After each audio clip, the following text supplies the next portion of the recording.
Stevie Nicks has sold out arenas for decades, written songs that generations have leaned on through heartbreak, and built a legacy that most artists only dream about.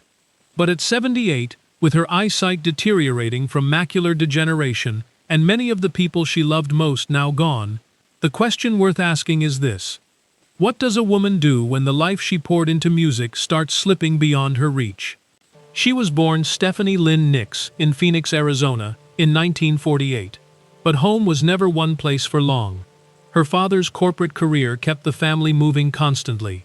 Albuquerque, Salt Lake City, San Francisco, city after city before any of them had time to feel real. Most kids would have crumbled under that kind of rootlessness. Stevie turned it into something else entirely. Her mother filled their home with storytelling and imagination, and her grandfather, a country musician, handed her the door to performing before she fully understood what performing even meant.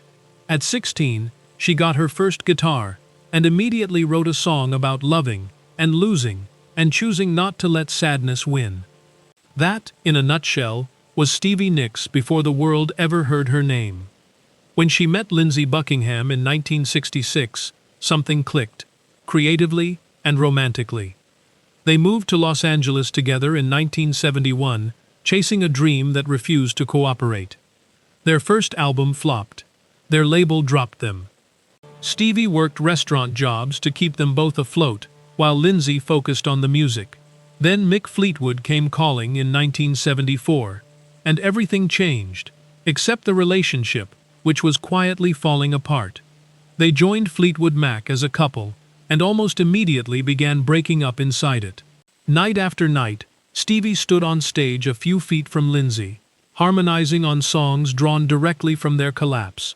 Her most raw response to that breakup, Silver Springs, was ultimately left off Rumors, released only as a B-side, while Lindsey's version of their story sat on one of the best-selling albums in history. She couldn't change the decision.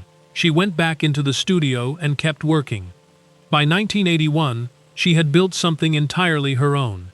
Belladonna hit #1, and Stevie became the first woman inducted into the Rock and Roll Hall of Fame twice over. But the cost was real. The relationships that fractured, the pregnancy she chose to end because she believed leaving the band would have altered everything, the loss of her closest friend Robin Anderson to illness in 1982. None of it faded because the albums kept selling. The 1980s also brought her darkest personal chapter. Cocaine, then a prescribed medication meant to help her, quietly stripped away the emotional access that made her songwriting possible. A 47-day detox eventually brought her back, not to who she'd been before, but to something steadier. She survived Epstein-Barr, double pneumonia, and the terrifying isolation of years when she feared her voice might never feel the same again. What's remarkable isn't that Stevie Nicks became a legend.